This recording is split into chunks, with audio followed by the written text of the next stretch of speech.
why he kind of staying with you, because your move, you staying up high. Stay low with it. One.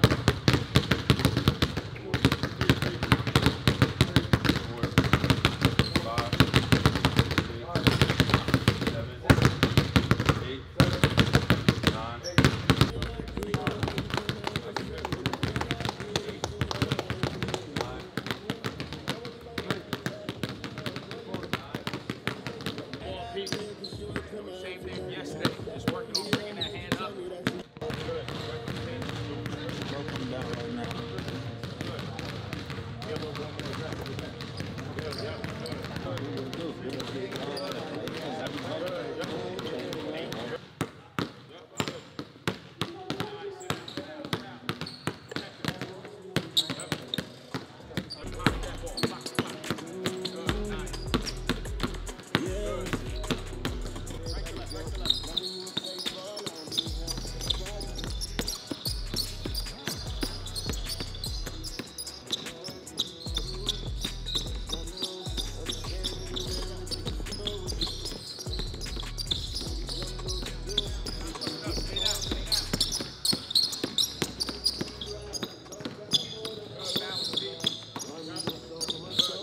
On this one, we're working on attacking to space, getting away from the help. All right, so I'm pushing here. As soon as the help come back, I'm here. Flip, going into space. Get it. Good, yep, nice. Nice, go.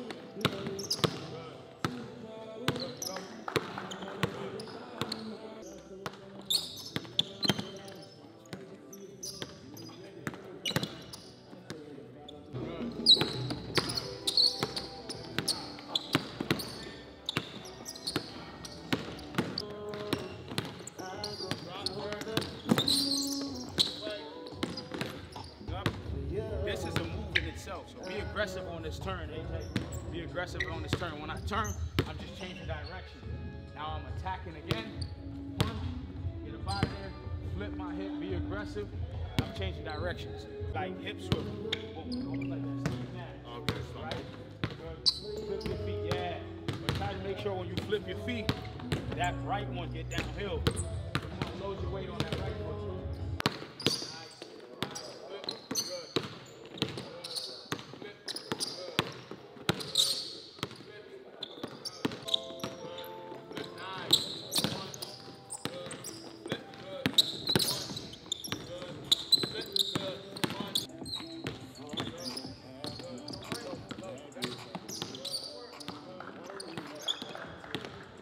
Ball handling, we're going to take it and place it right into the pick and roll and right into their post up. Just trying to show guys that footwork can be used all over the floor. Basketball is about footwork. It's not so much about where you use certain moves. Yes, there's a time where you use certain moves, but footwork can be applied on top and on the block.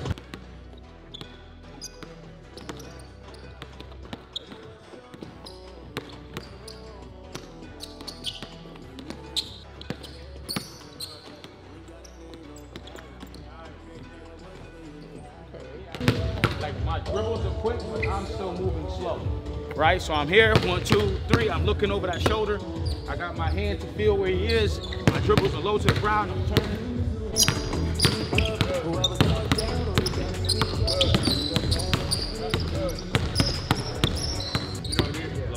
Instead of here and then stop it, and then change it. Yeah, you just use your momentum. So as you're driving back, you know what I mean? My bad, my bad.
Now.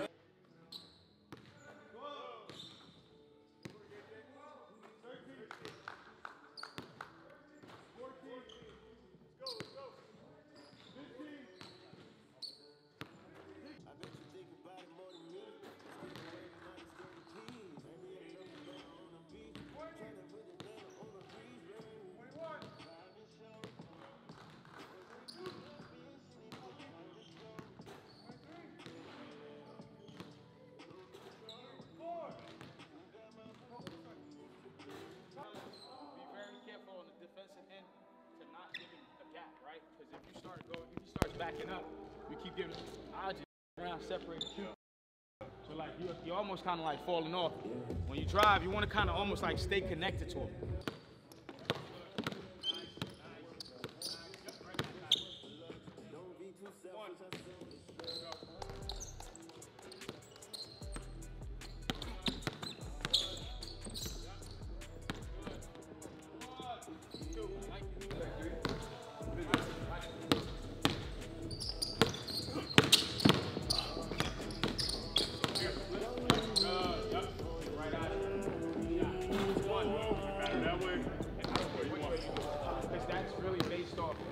Where he is defensively, right? Like.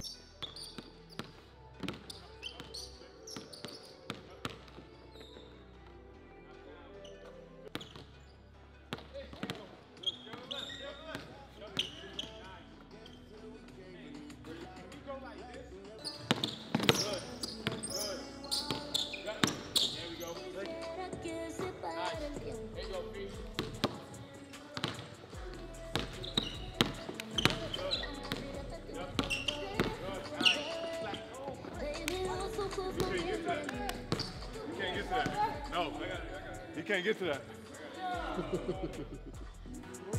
You got one more, Pete. Mike said you want to get to that. Let's see.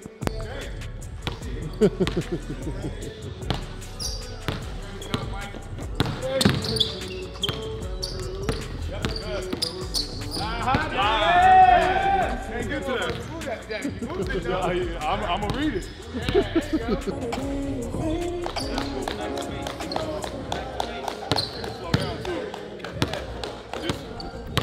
I noticed too, I don't got as much power after here and then right away. You know what I mean? I don't got enough power. So you slow it down, now you know what I mean? Now you got more power. And give yourself energy for that quick burst. I noticed it too, they watch you. Realistically, that's like we doing it through the drill, because we trying to get the movement, the pattern down. But in game, you already know, it's all feel. He cut you off, now you attack, you know what I mean? You take your time. Yeah, you're gonna take your time in the game, because you're just gonna read the game, read his energy. So this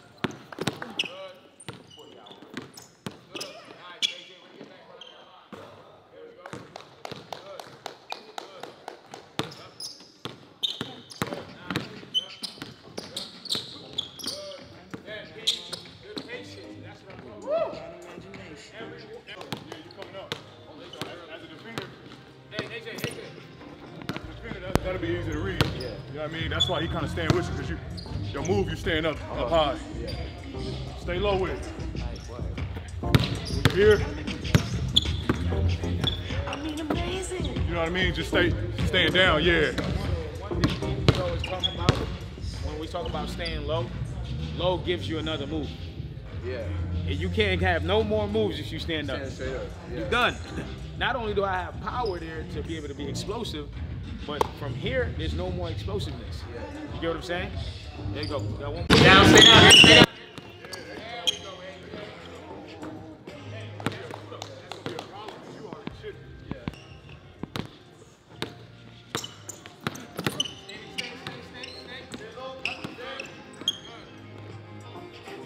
That's a good one. Way better. Everything you did, like you won this matchup. Like if you really look at how he was guarding you, go back into your base, everything you did, you was under his shoulders. Yeah. And that's what you, if you feel like you need to measure yourself in that, when he guarding you, if you feel like you're above his, you know you're wrong. You up too high. Just get under his. I'm under his. And now he did it because I'm under his. How much lower he want to get? So now if he go lower and lower, what you gonna do? Too low. Hand down, man down. Because he ain't gonna do this shit. He can't move like that. Right? So you're gonna have to be here. And the minute he get here, I'm over the top of you. Now it's the race to who get up first, right? Yeah, that's why I started laughing, bro.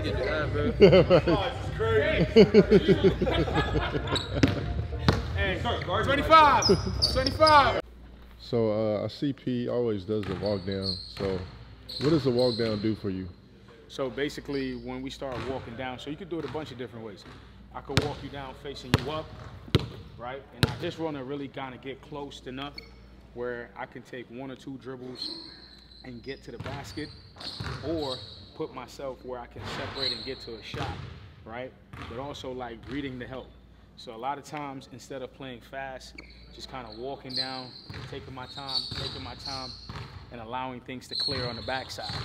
Also, what about the sidewalk down? The side one is more like, okay, I'm attacking, right? So we attacked on the initial drive, we saw the nail help, we saw guys crowding, right? So now we want to just kind of like pull away to create a new angle, because everyone helps on these nail, right? If you know what shell defense is, you got guys on the nail, you got guys on 2-9, everybody's waiting to help. So initially, once we see that drive coming, P's one of the best players in the league, right? He demands double teams and things like that, right? We're gonna send extra bodies. So instead of him just getting off the ball and not being aggressive, we want to keep him in aggressive mode. And now it's like, okay, let me pull away from this double team. If he decides to sink way over, you could cut on the backside, right? You could skip out, and then that guy got to help from really far now. But now when I pull away like this, he don't want to leave and come all the way over and leave that elbow area. So now, leave that nail area. So now I got this new line that I just created by walking back this way into space. So it's just being able to set up a different angle. So I drive, right? Nail help, pull away. Once I see that help, head on a swivel, got this ball in the pocket area. Now when I open back up, now I'm playing through this gap and this line instead of playing on the line of the nail help. So instead, like if I just square it up, I'm not gonna be able to see more so the whole floor. So yeah, so like even if you squared up on it, even if you squared up, the thing is if I square up this way, trying to pull away my angle, and he's jamming me up, I'm gonna turn the ball over. So when you see me kind of get to this back down, it's because he's jamming up. Oh, okay. So now I'm using my body to protect the ball. Now if he wasn't being aggressive, right, now I can just square up and I can still see the floor, but now because you're not being aggressive, I can still create an angle away from the nail help, depending on how the initial defender looks, right? So if the guy is guarding me with a little bit more space and I try to drive and I get here, I could just float him over, right, and I can rhythm him, and then I can play in this new angle I just created. But now if he's playing aggressively, and what most guys do is they decide to jam up to get you to play fast so they can run you into traffic and help. So now if I don't want to go and he's in my space, now I get to this one. Stay on my hip, keep him here, ball protected, you're jamming up. You're not gonna speed me up. I'm gonna go when I'm ready. So right from there, now I go to Steve Nash. I flip up out of there. So once I replace this foot from inside of your frame, look at all the space I got now. I'm back to space, drive, I can load, change sides, and we play from there. And then last question, what can you say to, inspiring trainers in terms of stacking workouts? I call it Tetris, because you stack and everything goes hand in hand, and then you go to full build out at the end. Yeah, so you say that again? So like young trainers, how important is it to stack your work? No, it's important because that way you're not all over the place, right? I think it's important to come in with a topic, because what most guys come in is and they do a bunch of random things. Like if you look from what we did today, our ball handling went right into all our shots and everything we did, because now their body, it's called programming. I like to call it programming. So before they left today, they probably done the same move over hundreds of times. So now on that hour, you're like, it's embedded in you now, right? So instead of like 2 here, 2 here, 2 here of a bunch of different movements, you build up out of that one movement and show all these different counters and variations. By the time you're done, you've done open up your hips, flip your hips, back down so many times that you can leave feeling like you learned something. I think that's the most important part, allowing guys, no matter what age, from young, older, just being able to stack your workout and allow everything to have purpose. I think sometimes you see guys do ball handling and they look at it as a warm-up. To me, ball handling is not a warm-up, right? You want to warm up, go stretch, get up and down. That's warm-up. Because you dribble when you play, so we can't use ball handling as a warm-up. It has to be something that carries over, that you feel when you play. And those things you feel, you just got to be able to turn it into little small-sided drills that implements itself into basketball itself. So now I'm like, okay, I feel this when I play, when guys pressure me. Shit, let's take that and turn it into a ball handling drill. Yeah. Right? So now we can kind of like get those reps of the things we feel in the game. So instead of making it a warm-up, allow it to be things you feel in the game. And by the time you've done it a bunch of times in the ball handling, now you take that and take it into your shooting off the dribble or whatever the case may be that you got going on for the day. I appreciate it.